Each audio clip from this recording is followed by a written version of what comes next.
Nah, pagi ini khusus kita akan menggali surat Al-Ankabut ayat ke-41. Perumpamaan orang-orang yang mengambil pelindung selain Allah adalah seperti laba-laba yang membuat rumah atau membuat sarang, ya, sarang laba-laba. Ini letak perumpamannya pada biafir daripada laba-laba itu. Biafir itu kelakuan.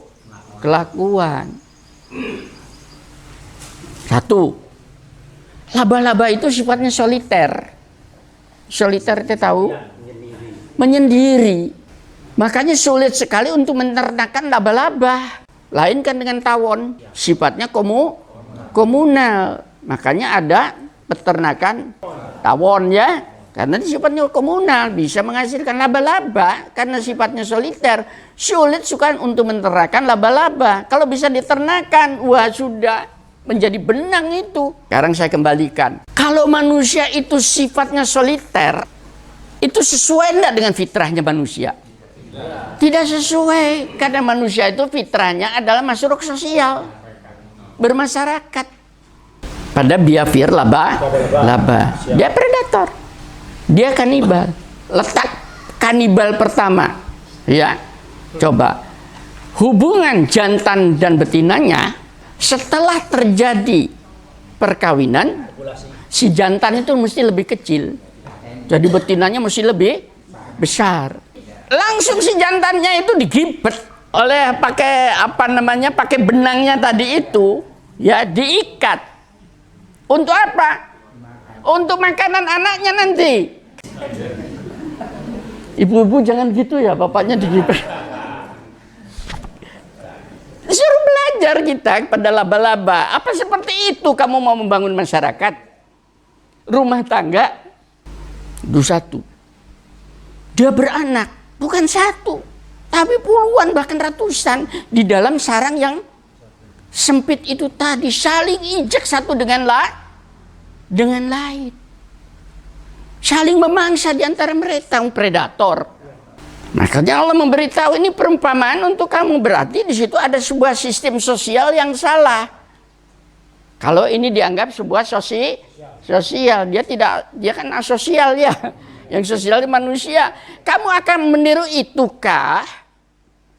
Seperti laba-laba kamu bersosial itu tadi, saling memangsa, saling mengijak, saling cakar, ya, saling membunuh, saling menghina. Kalau kamu saling seperti itu laksana kamu hidup di dalam rumah yang rapuh. Coba ini jawatakan kepada Republik Indonesia yang kemarin ini. Yang kemarin tuh, Singdo Jakarta. Berapa juta orang tuh. Apa yang dilakukan seperti itu untuk saya tidak Islami. Ngamuk kabeh ya.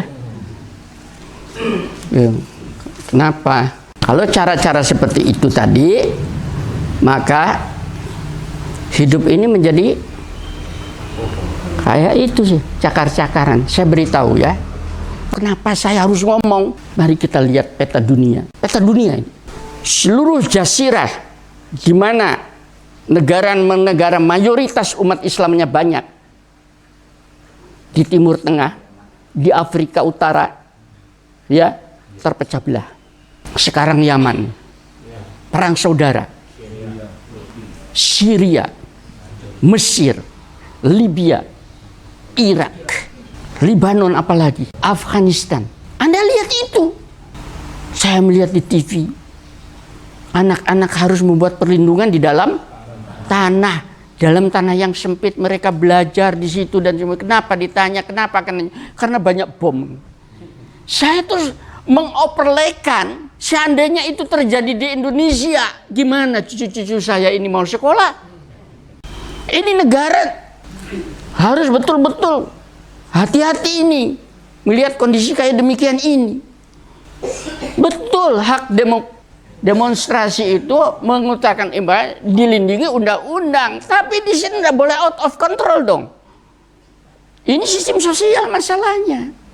Apakah tokoh-tokoh Islam dengan menuduh orang Itu menuduh kan? Bahwa dia, walaupun tuduhannya itu berdasarkan tuduhan penghinaan terhadap agama dan sebagainya.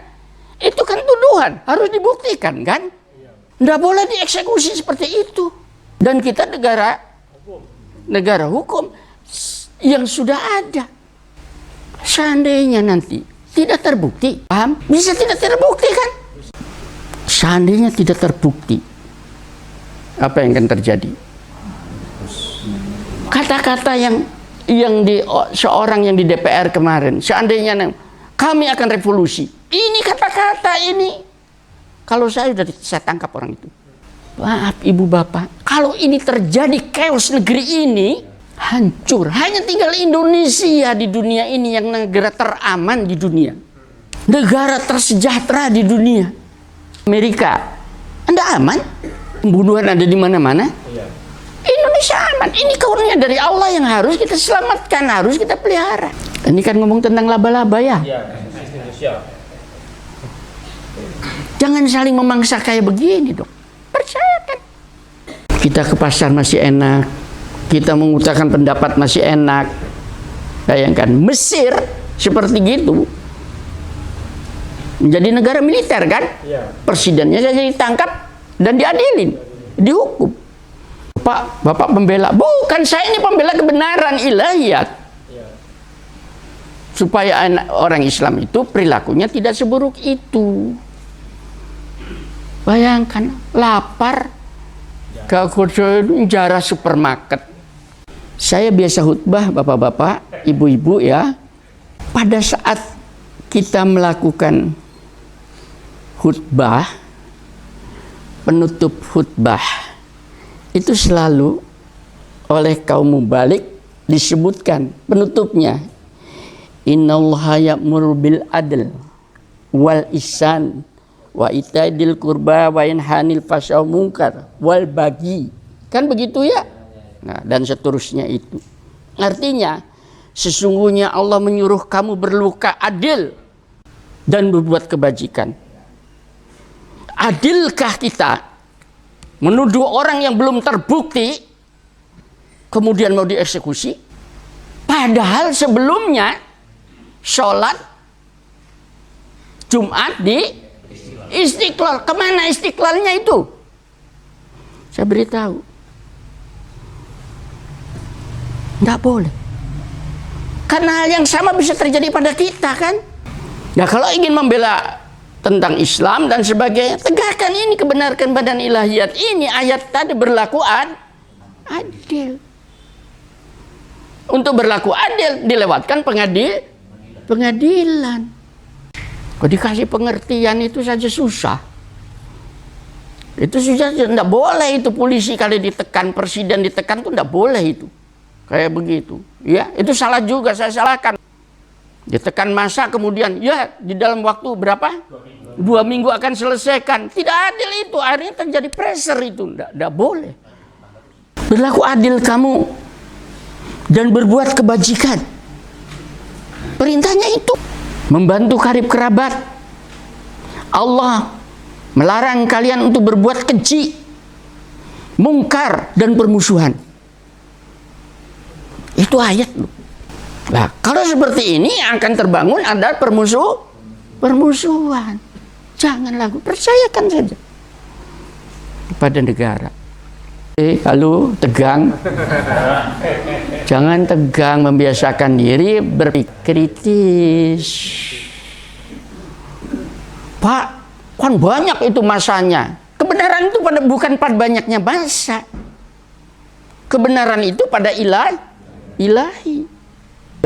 Dalam rangka untuk menghidupkan agama Tuhan. Banyak yang bisa kita lakukan, bukan seperti kasus kemarin itu. Tidak produktif.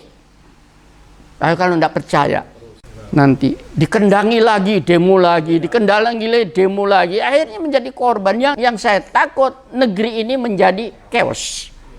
Ya, saya minta itu presiden tidak ragu lagi, tulungkan panglima.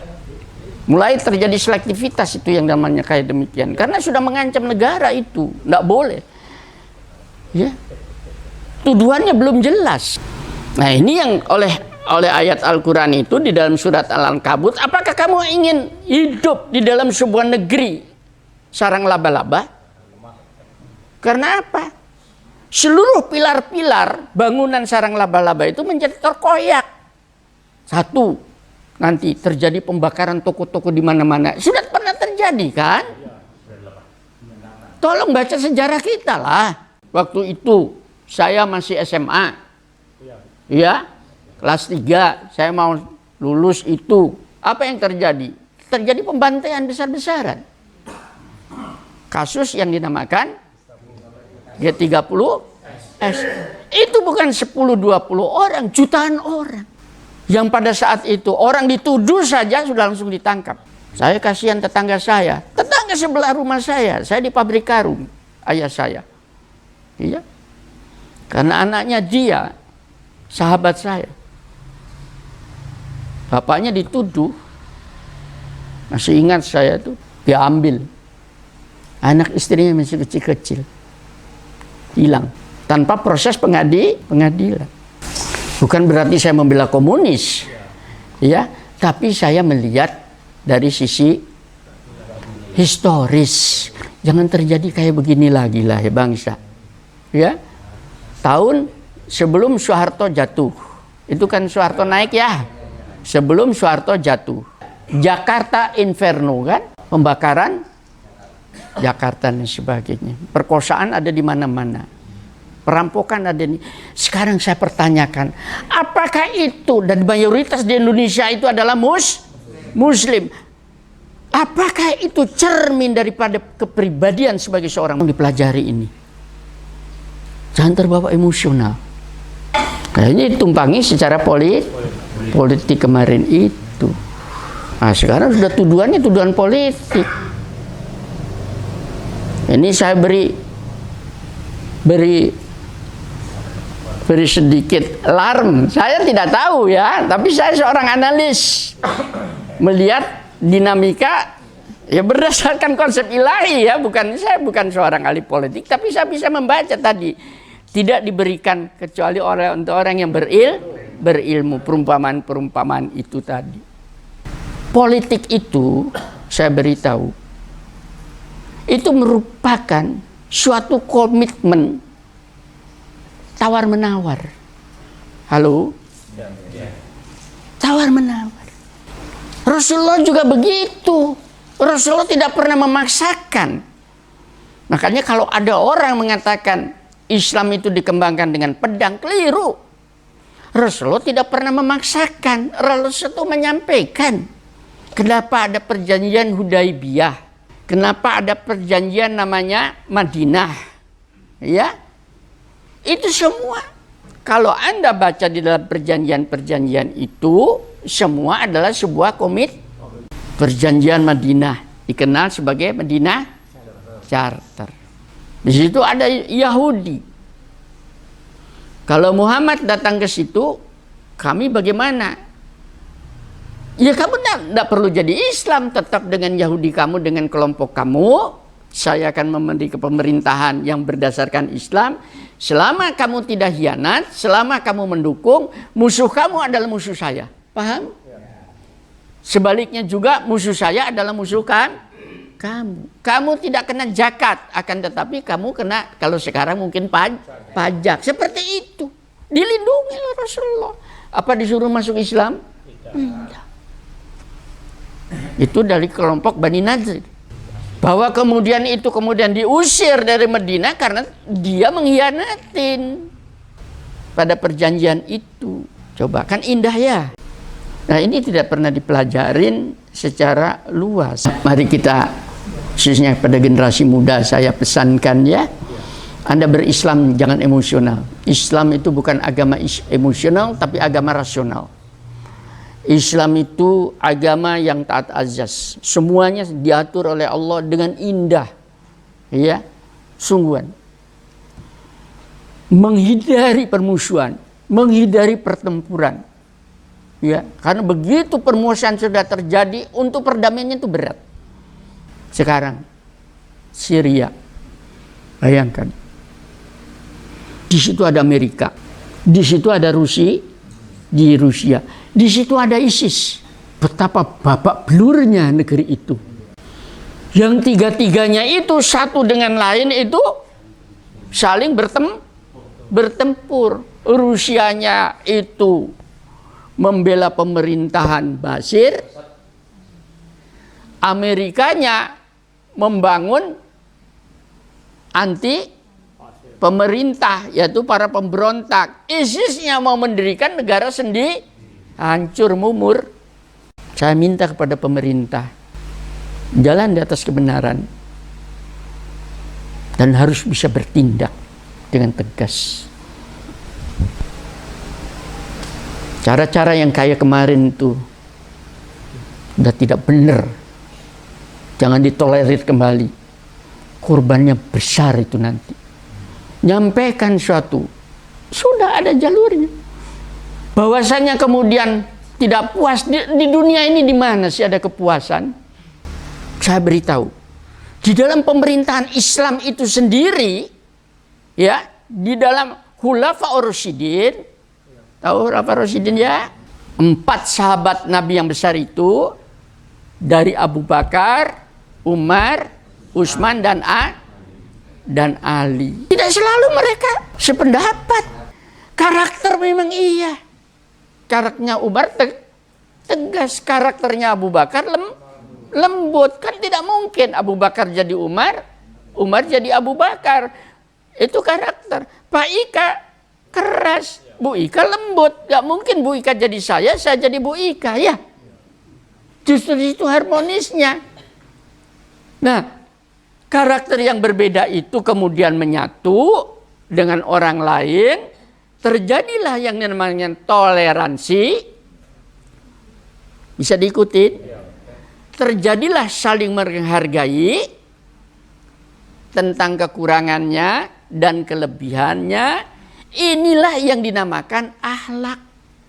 Akhlak itu terbangun kalau sudah terjadi interaksi sosial. Karakter jangan dihilangkan. Itu bawaan. Ya itu sudah karakternya. Tapi yang namanya akhlak, terjadilah bentuk karakter itu namanya penyatuan di dalam sistem sosial. Harus seperti itu. Dan tujuan daripada agama ini tidak lain adalah untuk membangun akhlak, bukan karakter, tapi akhlak. Bermasyarakat, bersosial. Masyarakat ini dinamis, makanya dinamakan dinamika sosial. Harus dilihat dong. Zaman Nabi Muhammad dan sekarang sudah berbeda zamannya, iya. Zaman itu berbeda, khususnya di dalam masalah teknologi. Karena teknologinya berbeda, maka ada berdampak kepada sistem sosial yang akan berbeda. Pasti itu. Ya, namanya terjadi perubahan. Kalau Anda belajar ilmu sosial, ada di dalam masyarakat itu, masyarakat yang disamakan masyarakat paguyuban, pernah kenal ya? Guyub, ya. Dalam bahasa asingnya Gemeenschap. Ya, itu masyarakat itu tradisional kalau di kita ya. Di desa-desa mereka sangat bergantung, sangat rukun ya. Dengan itu masyarakat petani dan sebagainya. Dan ada masyarakat Patembayan namanya. Di dalam bahasa asingnya Gesellschaft. Ya, ini masyarakat kedua masyarakat itu berbeda. Itu biasanya masyarakat perkotaan. Masyarakat perkotaan terlalu formal. Paguyuban tidak. Coba kalau tidak percaya. Kalau di desa, Bapak Ibu datang ke rumahnya orang, kan begitu ya? Ayo ngopi, dibukakan pintu. Di kota nanti dulu, saya sibuk, kan begitu ya? Apa pernah punya janji? Bayangkan, kalau dua sistem sosial ini ditemukan, ketemu nggak? Tubrukan. Saya melihat kemarin yang di Jakarta. Apa yang dilakukan Ahok? Dia menggunakan sistem sosial Gesellschaft. Toro cepat, tek, tek, tek, tek. Sedangkan masyarakat dan itu untuk masyarakat Jakarta cocok. Karena mereka masyarakat ibu kota yang memerlukan kepastian. Ya. Sementara kemarin yang berdemo itu masyarakat dari pedesaan. Gemeenschap. Itu dua kultur yang berbeda. Ketemu di tengah tubruan. Apa mau diteruskan seperti ini? Takut saya ini dengan bangsa ini. Ya, mari kita dandanin. Jangan terus-teruskan supaya kita ini hidup bahagia. Tuh, hanya tinggal Republik Indonesia ini yang diharapkan.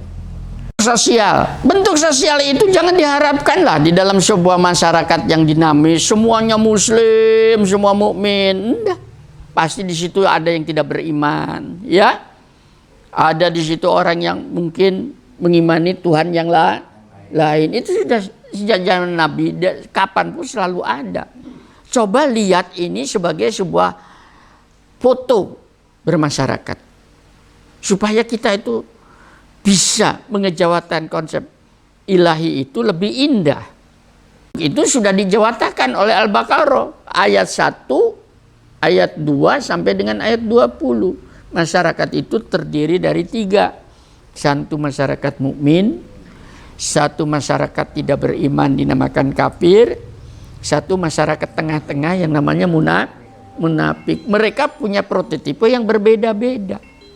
Nah, sebagai kesimpulan ya ibu-ibu, bapak-bapak, Al-Islam datang itu kepada masyarakat yang plural.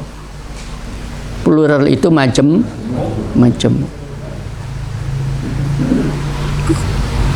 Nanti habis begini keluar kata-kata, oh Pak Ika ini termasuk aliran pluralisme. Sampaikan itu Al-Islam ke sana. Yang kedua, ya, jadi kemajemukan kan, bahasa Inggrisnya namanya plurality, kemajemukan, ya. Untuk membangun masyarakat yang pluralistic society atau masyarakat yang majemuk. Memang itu tujuannya, bukan homogen. Masyarakat itu kalau homogen, tidak maju, Bu. Sungguhan. Saya beritahu. Dalam bidang saya, epidemiologi. Kalau tanaman itu semuanya ditanam cengkeh aja, atau ubi kayu saja, oh itu hama penyakitnya meledak. Dia tidak tahan terhadap karena homogen. Makanya ada konsep untuk mengurangi hama penyakit itu namanya tumpang sari. Ya.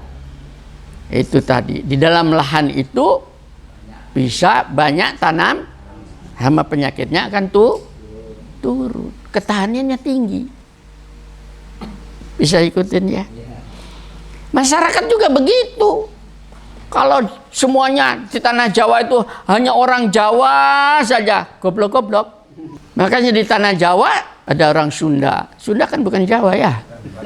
Akeh Medurone. Bahkan Jakarta dikuasai Batak.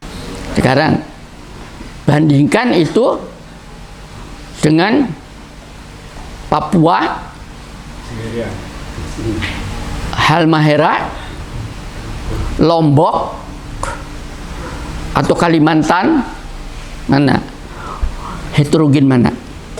Di Jawa atau di luar Jawa? Heterogen di Jawa. Ini yang menyebabkan Jawa itu maju daripada pulau-pulau lain. Makanya konsep yang namanya putra daerah itu salah. Sehingga terjadi kompetisi di dalam etos kerja di situ. Namanya itu majemuk. Lah konsep Islam itu tadi, konsep Al-Quran itu untuk menjawab bagaimana kita bersosial di dalam masyarakat yang majemuk. Makanya yang lalu tidak boleh menghina Tuhan mereka, tidak boleh saling menyakiti orang lain, ya, dan sebagainya. Karena majemuk. Al-Quran begitu. Sarang laba-laba, suratnya Al-Ankabut. Sarang tawon namanya An-Nahl. Sudah ada. Suratnya ada. Tapi untuk mengejawantahkan itu, umat Islam kedodoran karena tidak pernah mau belajar dari informasi wahyu kemudian dihubungkan dengan informasi yang ada di sekitarnya. Mudah-mudahan apa yang saya sampaikan ini ya menjadi motivasi baru di dalam kita membangun bangsa ini sebagai karunia dari Ilahi. Hanya tinggal Indonesia, negara yang teraman di dunia ini dan negara yang dipenuhi dengan berkah langit dan bumi. Hujan setiap hari, hujan, curah hujan selalu berlebihan, bahkan ya tanaman di mana-mana, sumber mata air di mana-mana, kesuburan di mana-mana, bukan main. Sampai detik ini insya Allah sekalipun bangsa kita terdiri dari berbagai macam suku masih bisa toleransi ya. Sungguh saya sudah keliling Indonesia dari ujung utara sampai ke Papua ya. Sungguh enak. Keamanan selalu ada. Saya sudah keliling dunia ya, yang belum hanya ke Amerika, nggak mau ya, apalagi kalau presidennya yang jadi belum apa-apa sudah anti-Islam. Kenapa anti-Islam? Halo? Islamophobia itu kenapa sampai kayak demikian keluar dari negara besar seperti itu? Karena melihat perilaku umat Islam. Maka sekarang kita balik bahwa umat Islam itu tidak seperti apa yang dia duga. Dengan cara apa? Tadi etos kerjanya baik, toleran terhadap sesama, suka membantu, suka menolong, pemaaf terhadap orang yang salah. Paham ya? Melindungi terhadap orang yang lemah, memberi terhadap orang yang kekurangan. Mudah-mudahan bapak-bapak, ibu-ibu yang ikut kajian Bima Sakti masuk dalam kelompok ini yang dengan itulah berkah Allah akan turun dari langit dan bumi tanpa dicari, otomatis. Mudah-mudahan kehadiran semua ini sebagai bagian daripada menghidupkan agama Allah. Alhamdulillahirabbil alamin. Wassalamualaikum warahmatullahi wabarakatuh.